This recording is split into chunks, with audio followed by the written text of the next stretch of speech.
Unsere Weiterreise hat uns jetzt nach Kingston SE geführt und wir haben das nächste Big Think gefunden. Wirklich jede Menge Schmetterlinge hier. Siehst so schon relativ selten welche, aber hier sind jede Menge. Hm?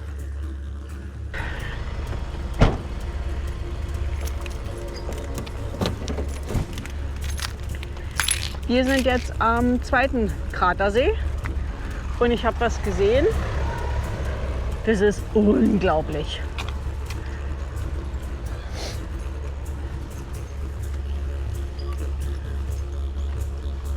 Ist das eine Farbe?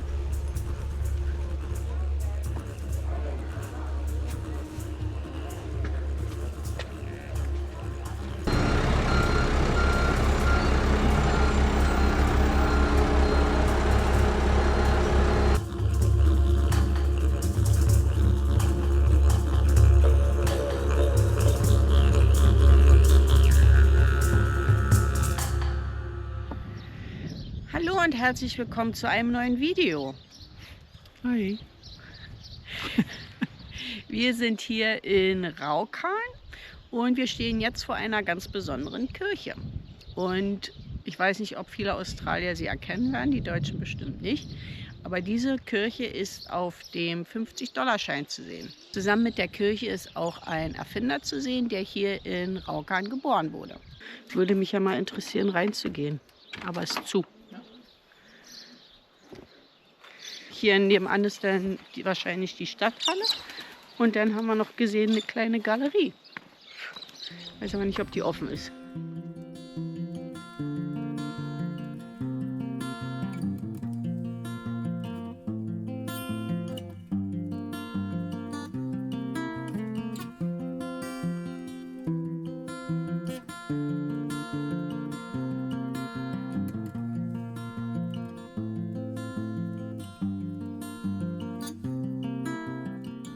Unsere Weiterreise hat uns jetzt nach Kingston SE geführt und wir haben das nächste Big Think gefunden.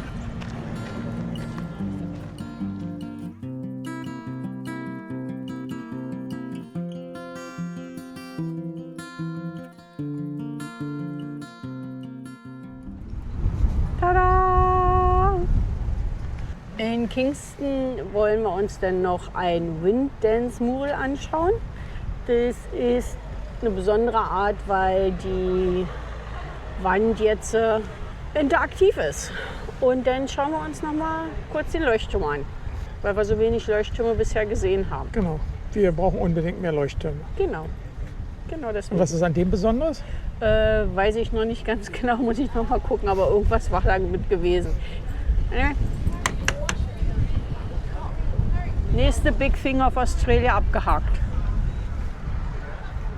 Das war übrigens Larry the Lobster, habe ich vergessen zu erwähnen.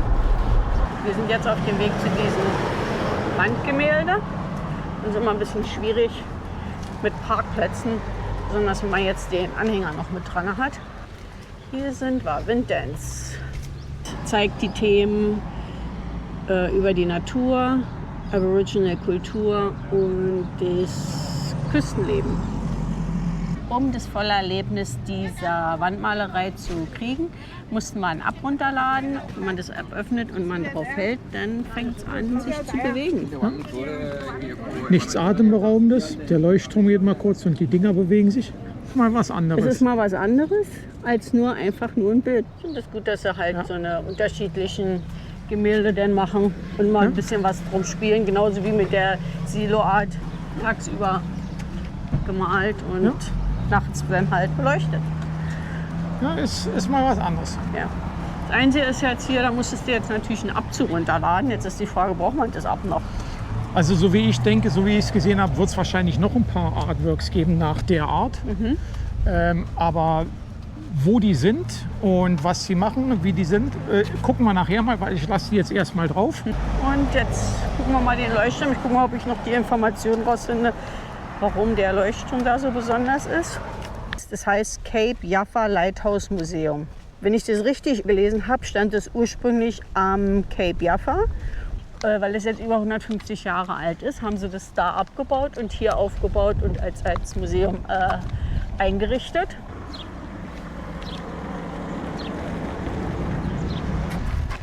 Hier steht Historic Cape Jaffa Leuchtturm, gebaut in 1868 bis 1872. Und er hat ursprünglich am Margaret Brock Reef gestanden und ist dann hierher versetzt worden 1975 bis 1976. Aber was mich schon so ein bisschen wundert, wenn du dich das hier mal anguckst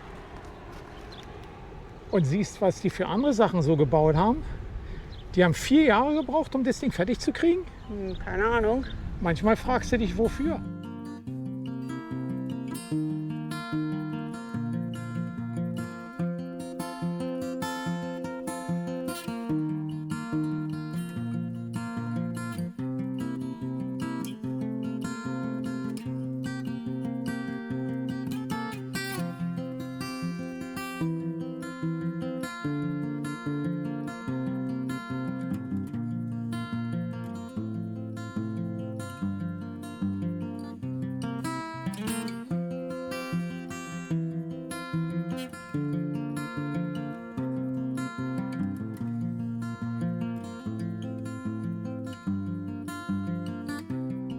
It's like climbing in a submarine, huh? I never was in a submarine, but yeah, it's tight. Lens and the apparatus was made by Chance Brothers in Birmingham in England. Yep. The lens comprises 16 sections. Yeah. There's 655 prisms and 1,728 facets. At least the lightkeeper had a really good view, isn't it? Yes, he would have had that all right. Yeah, but he was 20 kilometers out there. The only thing what he could see was freaking water. Oh, fair point. Ich fand die Tour eigentlich richtig gut. Ja, war schön gemacht, ja. Und die Frage, warum die jetzt 4 Jahre für den Leuchtturm gebraucht haben, wurde Hat auch sich erklärt, geklärt. Ja, weil der wurde in England hergestellt, Sorry. wurde dann hergeschifft und der stand 8 Meter weiter draußen auf dem Riff. Also das ist schon beeindruckend, dass die so ein Ding praktisch mitten im offenen Meer, keine Ahnung, 8 Kilometer weit oder was draußen war. Also dann macht Sinn, dass das Ding 4 Jahre gebraucht hat, bis es fertig war. Ja, und das Margaret Brock Reef heißt deswegen so, weil die Margaret Brock, ein Schiff, was damals Richtung Adelaide gesegelt ist, auf dieses Riff ausgelaufen ist. Und das war nicht in der Karte drin. Und die haben es erst, nachdem das Schiff aufgelaufen ist, haben sie gemerkt, ups, da ist ein Riff. Und damit sie halt die Stelle wissen, haben sie da dann auch gleichzeitig den Leuchtturm drauf gebaut, damit es markiert wird und sagt, hier ist was, fahrt da nicht drüber. Und der Rest, der Leuchtturm, der hat dann den restlichen Verkehr geregelt. Ja. Jetzt suchen wir einen Platz für die Nacht. Ja.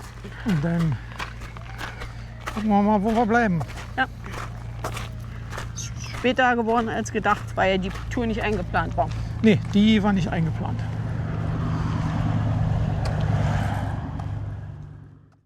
Einen wunderschönen guten Morgen. Hallo. Ein bisschen so umdrehen hier. Morgen. Ja, ein bisschen in die Sonne. Wir sind jetzt in Roop angekommen und wir wollen uns hier was anschauen, was im Zusammenhang mit dem Leuchtturm von gestern steht. Lass mich doch nicht alleine lassen. Mach ich doch gar nicht. Jetzt gehe ich ja noch verloren hier. Ich verlaufe mich doch immer. Du bist aber noch in Sichtweite. Hm? Du bist doch aber noch in Sichtweite. Okay. Wo wir gestern in der Führung von dem Leuchtturm waren, hat man uns auch ein Bild gezeigt von den ersten Versuchen, wie man jetzt bestimmte gefährliche Sachen im Wasser jetzt so ein bisschen markieren kann. Jedenfalls auf dem Bild war zu sehen ein Dreifuß und man hat da oben drauf ein irgendein so ein reflektierendes Material gemacht, ja. gesetzt. Und der Nachteil ist natürlich, dass das nur tagsüber funktioniert und bei gutem Wetter. Und ein zweiter Versuch hier, da gehen wir jetzt hin, ist der Obelisk. Und der ist aus Kalkstein gebaut, ist pyramidenförmig.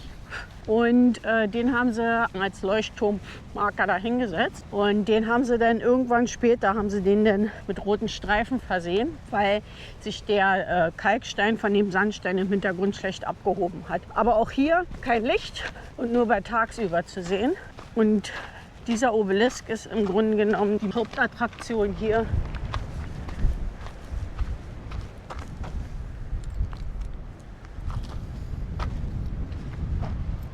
Oh. Was? Irgendjemand hat einen Zimmerschlüssel für irgendein Hotel verloren. Steht aber leider nicht dran, welches. Gibt es da sowas wie ein Infocenter oder so? Wahrscheinlich nicht, oder? Keine Ahnung. Ja, nachher mal gucken, Ja. ob wir denn eventuell irgendwo reinpoppen können, das Ding Ja. abgeben können. Da ist er. 1855 haben sie ihn aufgebaut. Einfach nur als Tagesorientierungshilfe, ja, so steht es auch drin. Und irgendwie habe ich gelesen, der ist auch als Lager benutzt worden. Ja, da steht drin, da waren innen drin sind gelagert gewesen Raketen, die dazu gedacht waren, Sicherheits- oder Rettungsleinen abzuschießen, wenn ein Schiff in Not war. Ah, okay. Und 1861 haben sie das sogar mal benutzt.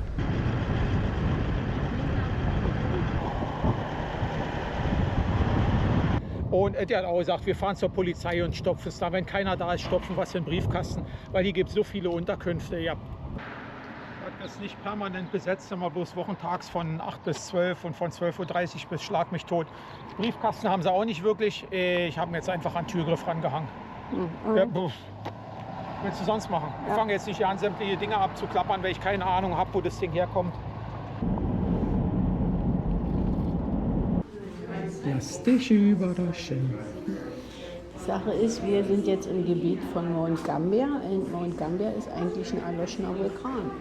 Und die Stadt hier ist am Rande von diesem Vulkan aufgebaut. Und rundherum gibt es halt verschiedene Sinkholes, Caves, also Seen, die wir uns dann in den nächsten paar Tagen angucken wollen. Ja, und den einen oder anderen, weil alle kann man sich nicht angucken. Einige sind auch zu teuer. Da gehen wir wieder nicht. Ja. Und Und wir fangen jetzt mit der Tantal Lula Cave an. mal gucken, ob es interessant ist. Soll eine schöne Cave hier sein in der Gegend.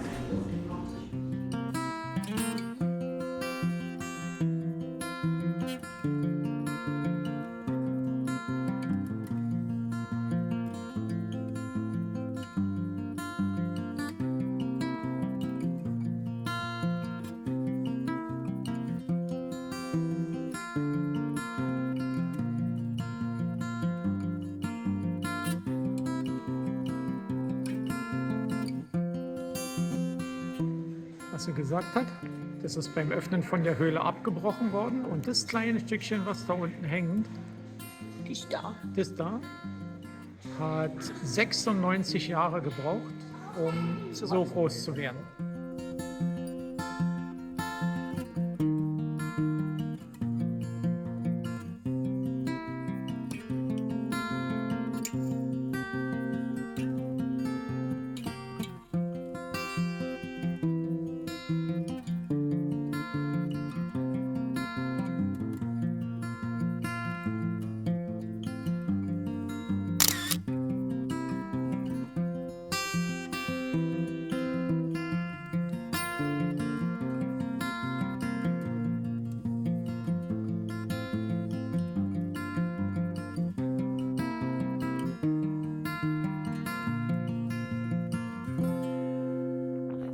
War das Häuschen und dahinter ist direkt der Eingang.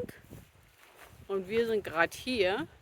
Da, wo wir hier lang gekommen sind, Sind wir im Prinzip direkt über der Höhle. von der Höhle.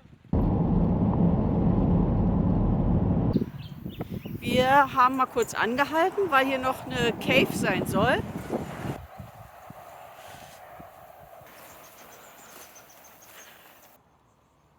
Oh, klasse. Was? Pass auf.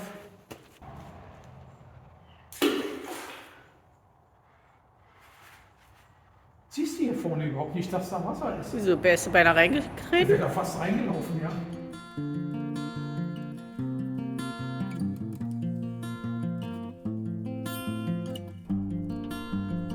Das ist Fossil Cave, bestehend aus 2 wassergefüllten Höhlen und damit populär bei Höhlentauchern.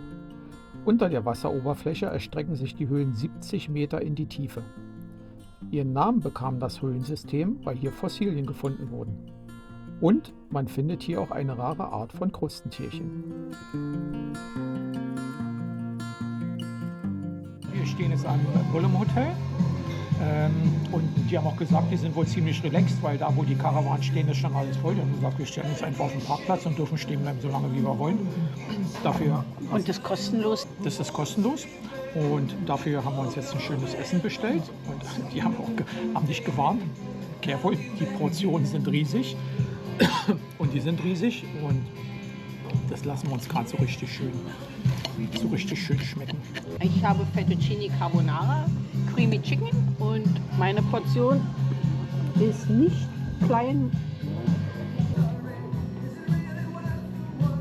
Und bist du satt geworden? Mehr als es reicht wahrscheinlich für morgen zum Frühstück noch. Hat gut geschmeckt.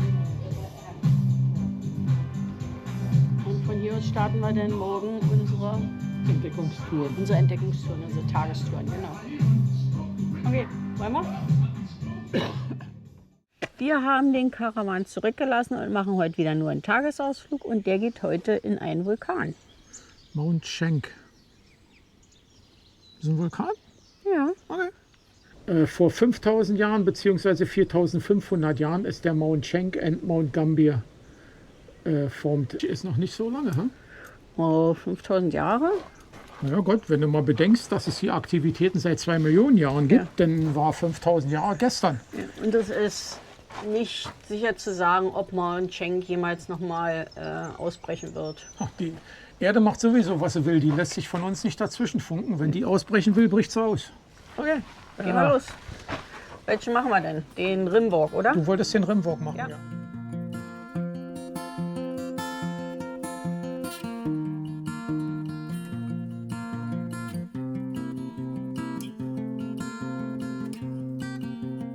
Geschafft. Wir haben es geschafft. Tada!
Was das da unten ist?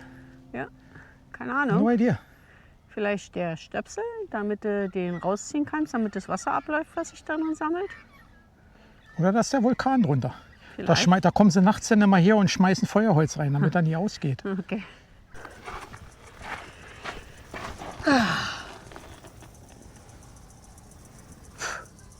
Hey, wann hast du schon mal in einem Vulkan gestanden? Oh, schon öfter. Wann? Ich bin sogar schon in einem Vulkan geschwommen. Ach, ehrlich? Wo? Ja, in der Eifel. In der Vulkaneifel. Da war ich, keine Ahnung, 12, 13, 14 während einer Klassenfahrt.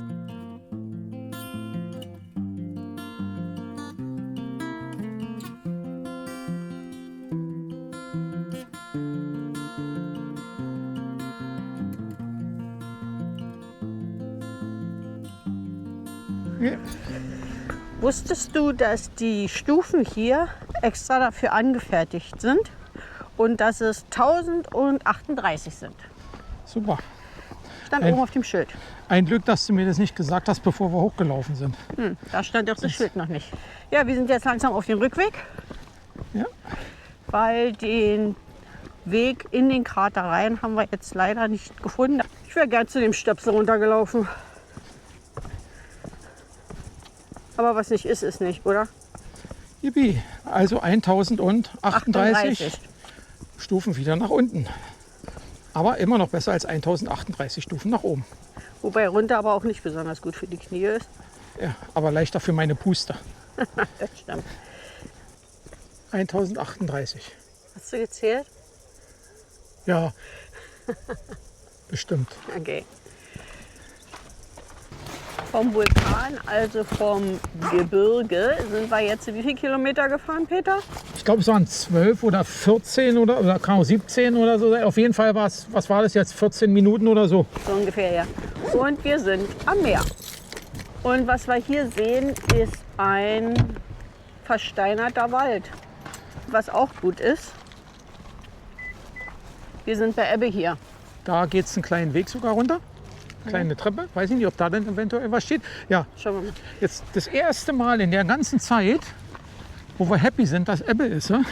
Ja, sonst hätten wir es wahrscheinlich gar nicht gesehen. Nee, das wäre, oder wahrscheinlich hättest du sonst nicht so viel gesehen. Ja. Aber gut, ein Schild steht nicht dran.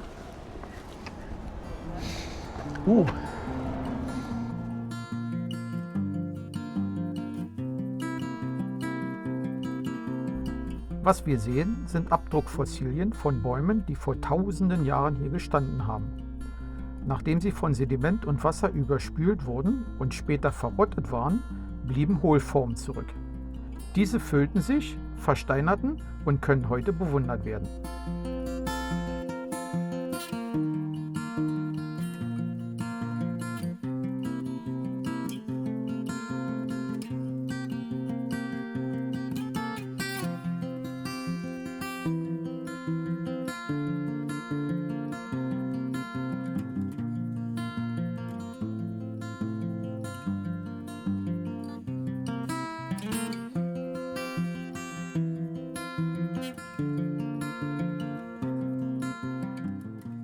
Der Petrified Forest liegt in der Nähe von Port McDonald und Port McDonald ist eigentlich die Hauptstadt von den Lobsters.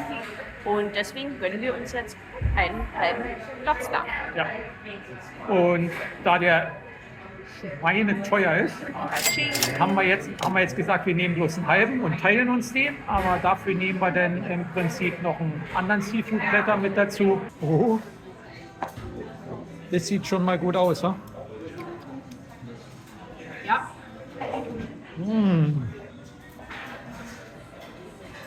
Okay, lass dir schmecken. Und?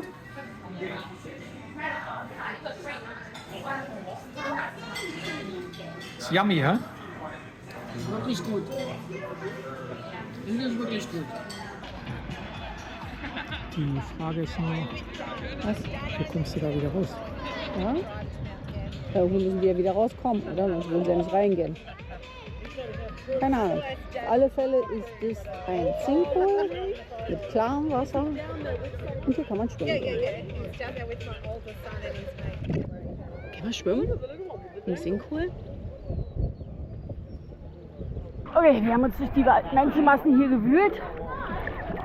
Ich glaube, lange bleiben wir hier nicht drin, oder? Es ist kalt, wa? Es ist super kalt. Höhle unter uns und das Wasser kommt aus dem Grund. Ja. Von ganz tief unten. Ja. Also logisch ist es kalt. Ja, klar. Hast du irgendwo gesehen, wie tief der ist? Ihr habt nichts gesehen. Sinkhole? Oh. War gut, dass ich die Nudeln nicht mit habe. Wieso? Weil ohne Bewegung würde es hier sofort penetrieren. Ja, und die Leute sind so verrückt, die springen von da oben runter. Juristisch. Ich würde mal sagen, so 2, 4, 6, ja, so 10 Meter.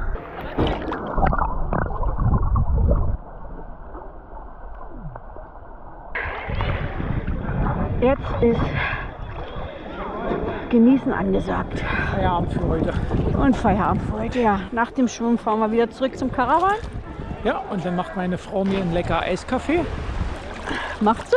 Ja, und morgen müssen wir dann ein neues Eis kaufen. Ja, morgen geht's zum Mount Gambier. in die Stadt. Ja. Und da werden wir noch ein paar mehr Sinkholes gucken. Da haben wir ein paar Sachen, die wir uns angucken wollen. Ja. Tanken werden wir dann auch gleich noch fahren. Und Ja. übermorgen fahren wir dann weiter. Okay, kann man machen. Guten Morgen. Heute machen wir einen Ausflug nach Mount Gambier. Und auf dem Weg dahin gucken wir uns den Centenary Tower an. Und auf dem Weg dahin haben wir gerade einen kleinen See gefunden. Ist zumindest einer von den Kraterseen. Sagen wir es mal so rum. Ja, wenn du so guckst hier mit dem Ding, ja, wir stehen noch direkt wieder am Krater ran. Ja. Ja. Dann Aber gucken wir wir- jetzt uns mal den Turm an, Ja. weswegen wir eigentlich hier sind. Ja, und der Turm, der geht da ein Stück höher. Da hoch müssen wir. Wir sind oben. Yay! Aber eine schöne Aussicht hat man hier auf Mount Gambier. Also Ja, das kann man definitiv sagen. und wenn wir mal hier rüber schwenken wollen, mit dem Ding, ich meine, ich weiß nicht, wie man das auf dem Video sehen kann. Da hinten sieht man diesen einzelnen, den Berg, der da hinten so ein bisschen rauspiekt. Das ist der zweite, das ist der Mount Schenk, das ist, wo wir gestern gewesen sind. Wir sind jetzt am zweiten Kratersee und ich habe was gesehen. Das ist unglaublich. Ist das eine Farbe? Herzlich willkommen am Blauen See. Jesus, der ist wirklich blau. 70 Hektar ist die ganze Oberfläche? Oberfläche groß. Umfang 5 Kilometer. Tief ist er 70 Meter. That's a lot. 36.000 Millionen Liter. Und die Konsumenten ca. 3.600. Also ja, also ca. 10% davon holen sie sich jährlich daraus. Das heißt, die benutzen den See als Wasserreservoir? Ja, die haben für Mount Gambier, die holen das Ding, die holen sich da ihr Wasser raus. Ja, und das Grundwasser fließt dann immer nach. Ja. Da drüben ist die Pumpstation, richtig?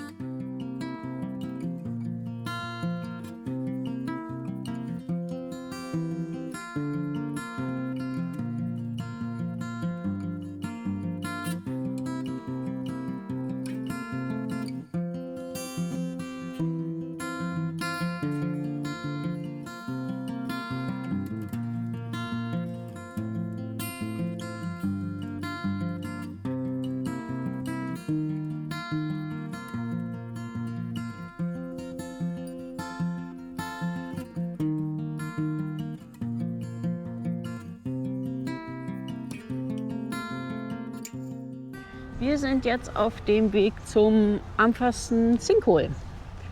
Und die haben hier einen schönen kleinen Park drumherum gebaut. Also machen wir gleichzeitig auch einen Parkspaziergang, oder? Ja, ich meine, weit kann es nicht sein. Ja, Sieht aus, als wenn es das Ding hier ist, oder? kann sein. Das Sinkhole war ursprünglich mal ein Part von einem Grundstück von einem gewissen James Ampfersten und der hat hier im Prinzip einen Garten draus gemacht. Der hat in dem Sinkhole einen Garten angelegt, ja. Und der sieht von hier oben schon mal richtig gut aus.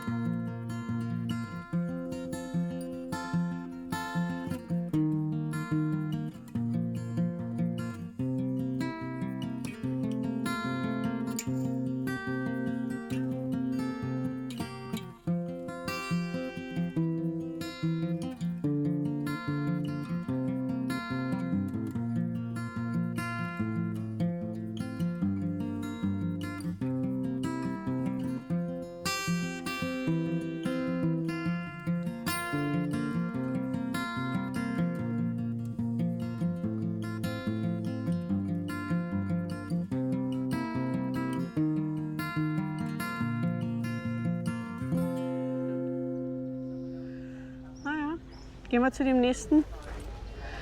Nächstes Sinkhole. War das auch nochmal ein Sinkhole? Ich glaube, das ist auch ein Sinkhole, wenn mich nicht alles täuscht. Magic Garden oder so ähnlich. Oder Magic Garden, wie es heißt. 1911, 80 Pfund, 160 Dollar.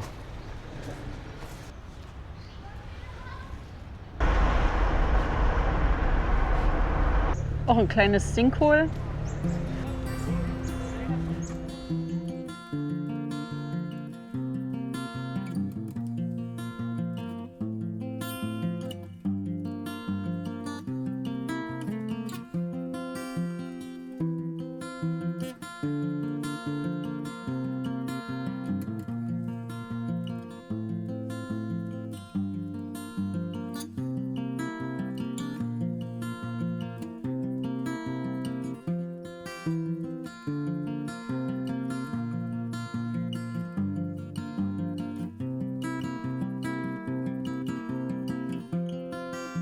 Das haben sie vorgebaut mit den Fahrstühlen und das Duckding hier. Und dann siehst du die alte Wand und siehst du, das war vorher da.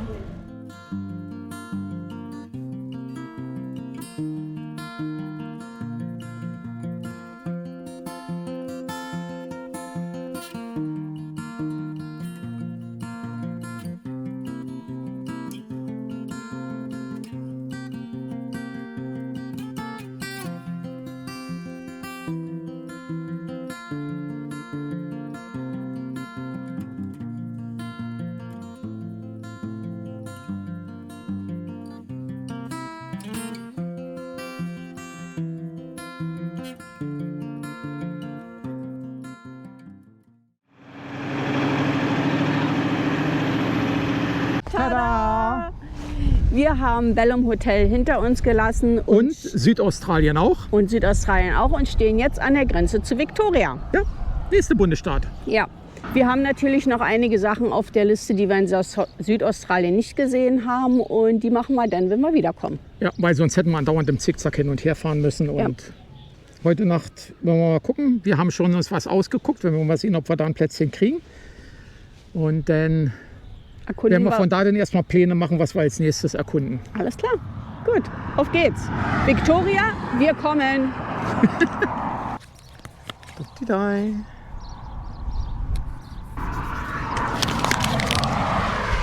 Tada!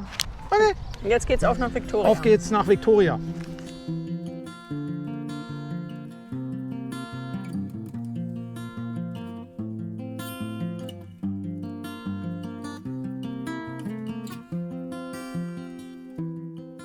Wir sind jetzt in Portland angekommen und unser erster Ausflug heute ist eine Fahrt mit der Straßenbahn, um genauer zu sein, mit einer Kabelbahn.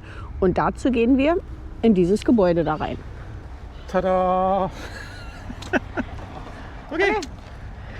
Es macht schon mal einen ziemlich historischen Eindruck. So ein bisschen, findest du Schauen wir nicht? mal. Ja?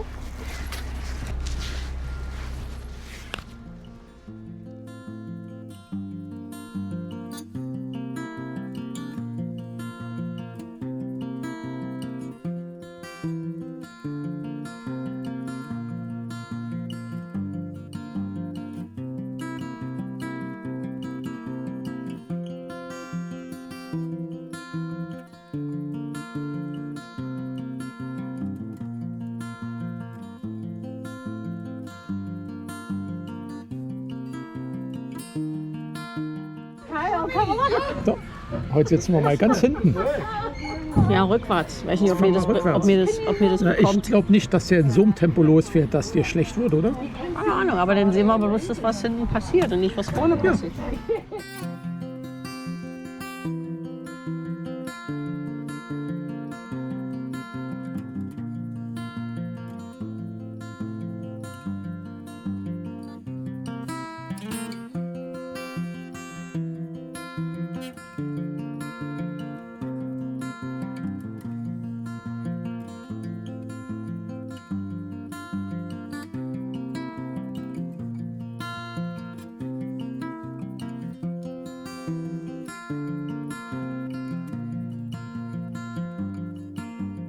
Das ist mal eine Sightseeing anderer Art, oder?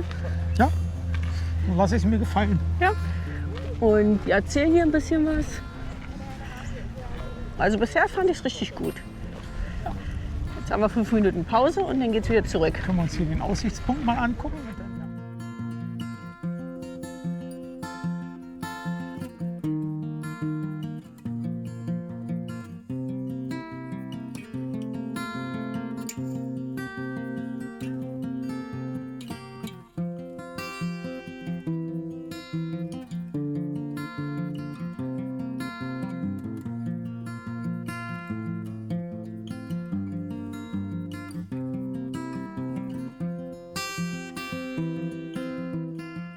unserer Fahrt mit der Kabelbahn sind wir ins Informationscenter gefahren.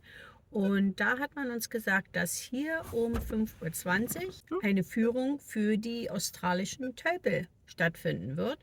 Und da wir das sowieso uns angucken wollten, haben wir das Ganze einfach ein bisschen weiter nach hinten verschoben und warten jetzt auf die kostenlose Führung.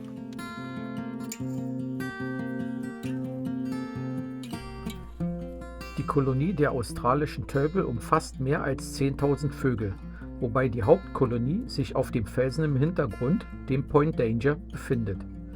Überzählige Vögel brüten auf dieser Spitze des Festlandes vor uns, geben uns die seltene Gelegenheit, relativ dicht an die heranzukommen und zu beobachten.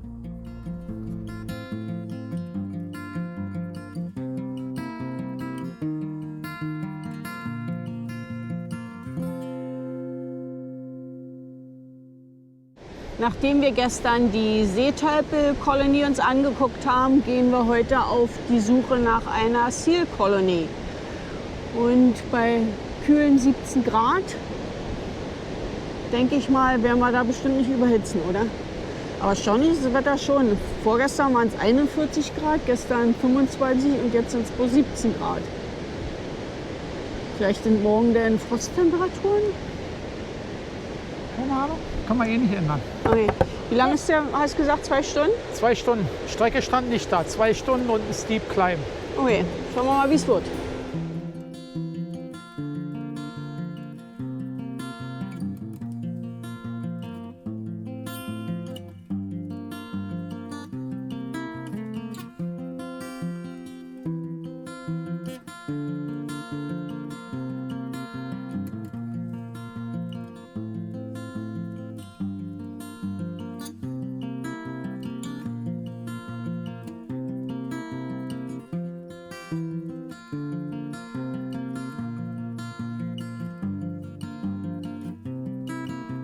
Also, keine Robben, dafür uns anstatt.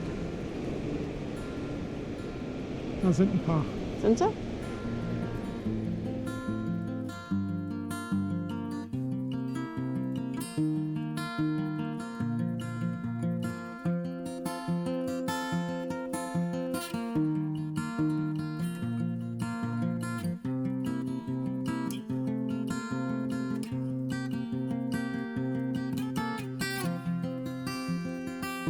Also wer hierher kommt, sollte Fernglas mitbringen, weil mit dem bloßen Auge wirklich schwer zu erkennen, oder? Ja. Auf unserem Weg zum Kap Bridgewater sind uns einige Swamp Wallabies und Eastern Grey Kängurus über den Weg gehüpft. Es war irgendwie eine kleine Entschädigung für die wenig vorhandenen Robben.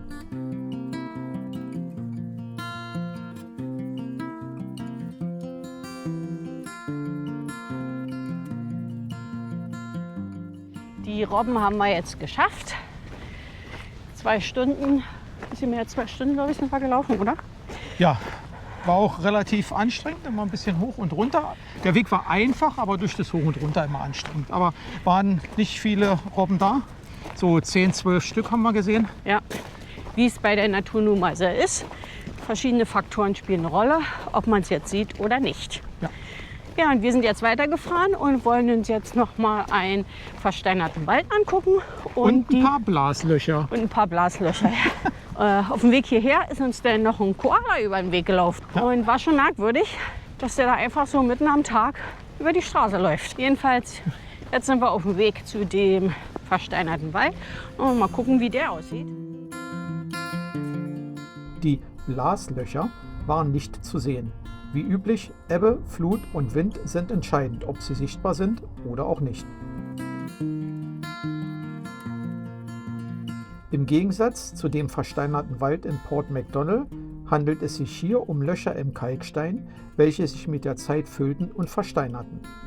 Als das umliegende Gestein verwitterte, blieben die langen Säulen übrig, welche dann aussehen wie versteinerte Baumstämme. Es sieht nur so aus und deshalb haben sie die damals einfach so benannt, wie sie es noch nicht wussten, und ist halt heute noch so. Heute nennen sie die Dinge halt einfach so. Und es sieht trotzdem faszinierend aus. Also der sieht richtig, also ja, vor allem die Dinger, die sind ja noch 2, 3, 4 Meter hoch. Ja. Die meisten, die wir bis jetzt gesehen haben, waren alle relativ kurz. Ja. Wir jedenfalls sagen auf Wiedersehen für diese Woche. Sagen wir? Ja, heute Okay. ist Freitag. Auf Wiedersehen für diese Woche. Und Happy Birthday, Niki. Alles Gute zum Geburtstag. Wenn es euch gefallen hat, dann lasst uns einen Daumen hoch da oder einen netten Kommentar oder abonniert unseren Kanal, dass ihr auch das Abenteuer nächste Woche nicht verpasst. Also, bis dann. Tschüss. Bye.